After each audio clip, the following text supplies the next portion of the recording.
The police suspect that it was one of second-year poet Autumn Widdoes' neighbors who broke into her apartment. She's not concerned about replacing the items, but about the kind of individual who steals a toothbrush. And now she has to see her neighbors every day and wonder, was it you? Did you use it? Has my mouth been in your mouth? Can she ever feel safe in Las Vegas again? Please welcome Autumn Widdoes.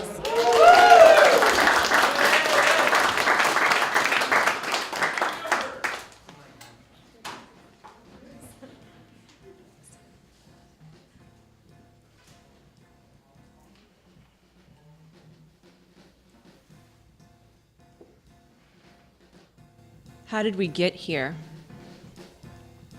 Between those days, we rush-houred home, skirting aging steel. Those years reflected back from the glass castle, dusk in the gilded evening streets, the gargoyles drowning the youth in meaningless oceans, a price on everything, even our own decrepit reflections inside the thousand-windowed house of mirrors. Now there is the same face we saw years ago, when our eye wanted more than the eye, when our body began to separate itself from the body and pirouetted towards the curiously open window, the way the dancer Herco spontaneously choreographed one final dance, leaping to Mozart, nearly crossing Cornelia Street, on the way down.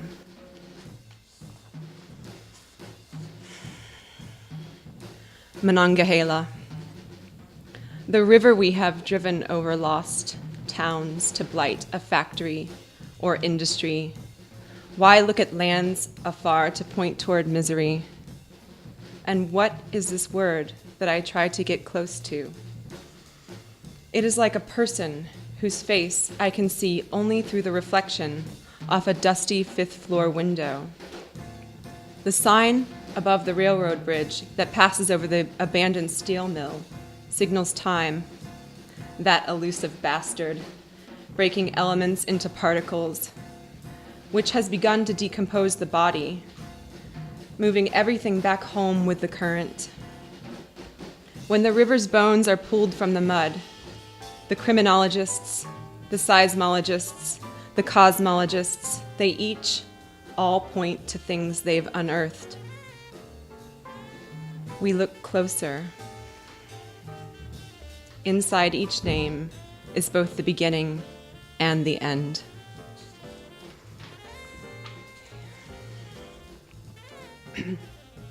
Villanelle for America in the 21st century. We wind the darkest threads around the day. And pull ourselves into fears-woolly arguments. We perform the fool in a thousand-death morality play. When reality is nothing but a magician in gray. Whose language is a tricky pattern of meaningful nonsense. We wind the darkest threads around the day. The world sits on a small ridge of an animal's vertebrae. Time is intended landscape carved into happenstance. We perform the fool in a thousand-death morality play. Lives unmoored under endless battle sway. Love crumbling under the gold pillars of great expense. We wind the darkest threads around the day. Greed has built inside us a monument to which we pray. Fueling the production of drone violence. We perform the fool in a thousand-death morality play. Everything we've allowed will come to ricochet. Freedom slipping away in monumental increments. We wind the darkest threads around the day. We perform the fool in a thousand-death morality play.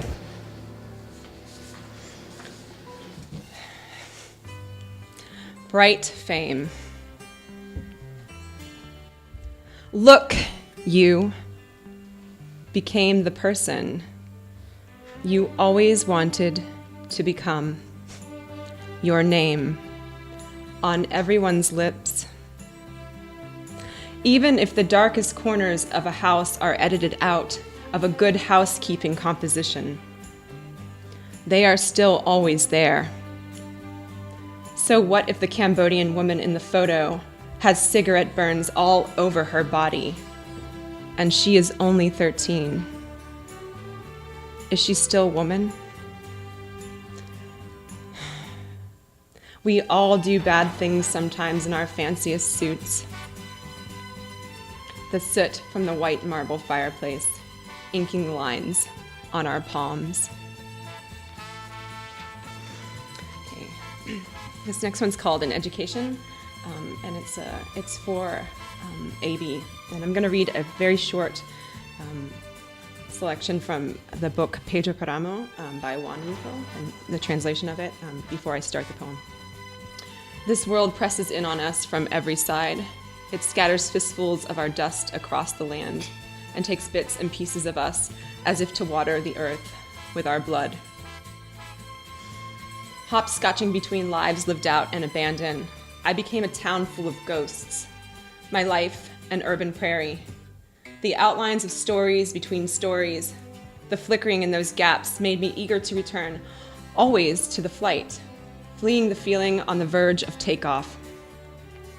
When I was the age that you killed yourself, the world had shut tight against brilliance. My generation, a mimesis, marching to individually packaged rhythms, the whir of identity built into the machine, the copy of an idea from a time that never existed.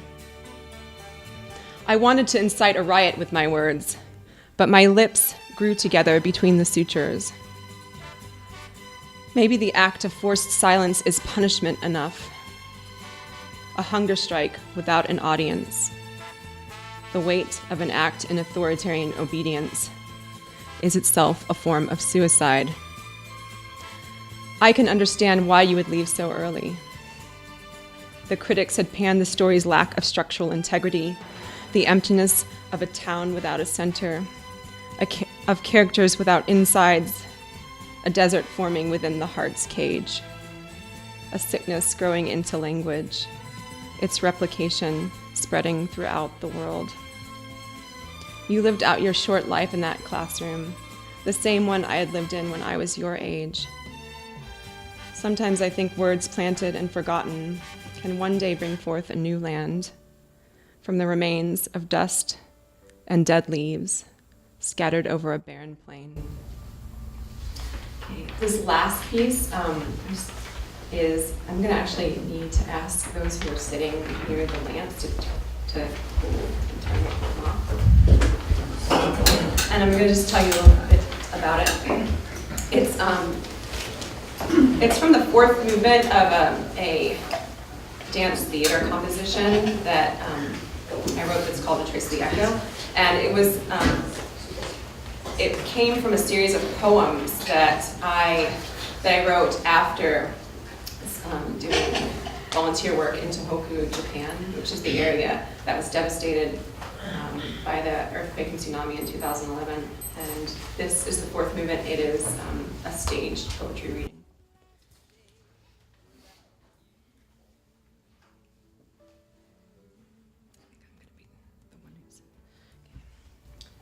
Before the day slips away, let's tussle out the pain. Let's fling ourselves downstairs against, riding a wave of white-capped rage, as high as the imaginary mountains that Zeus flung his lightning bolts from. Let's cross the bridge over the river of the dead.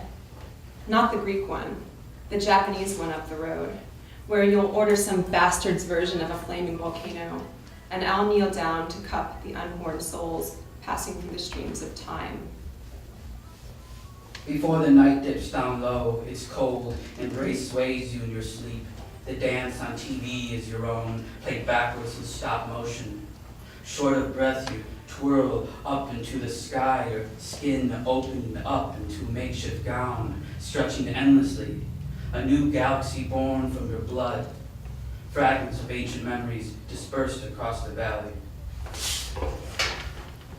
Before the first rays hand over yesterday's tab, let's take one last sip, savoring the endless self contained inside an ever malfunctioning vessel, batted like a fly across the high seas, slamming into the next life.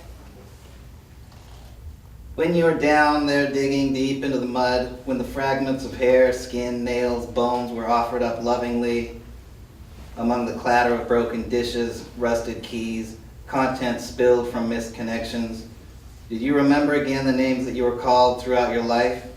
When you dug into the dirt and unearthed steady hell among the heavens, did the dragons chase the rabbits over the infinite sea?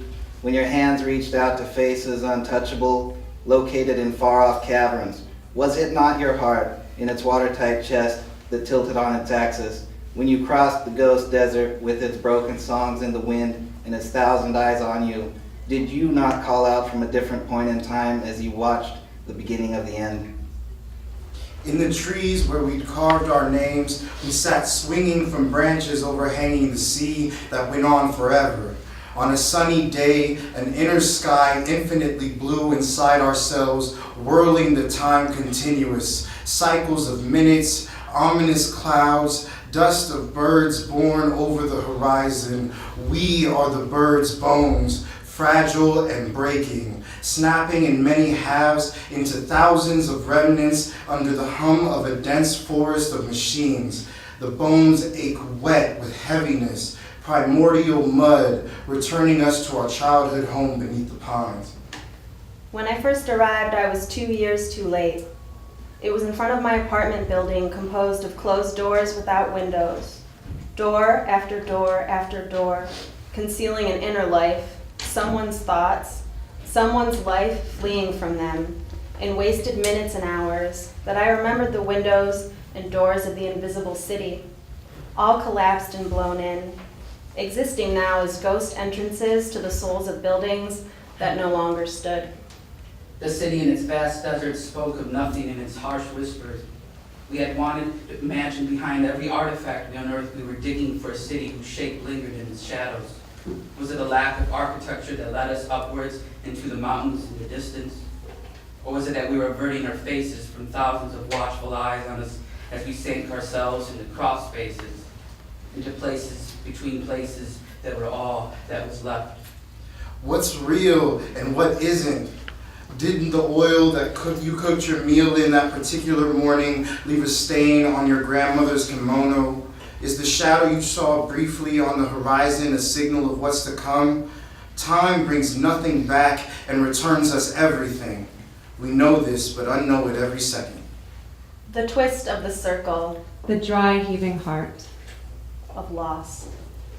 As the sun sets over the mountains, I remain to lie down under the last rays of light in all that's left of you.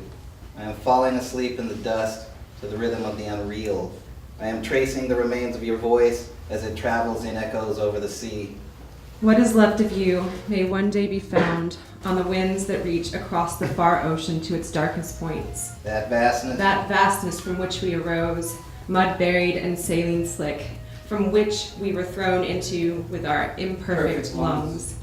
I am there in the middle, floating over shadows of mountainous cities, hidden in its icy embrace.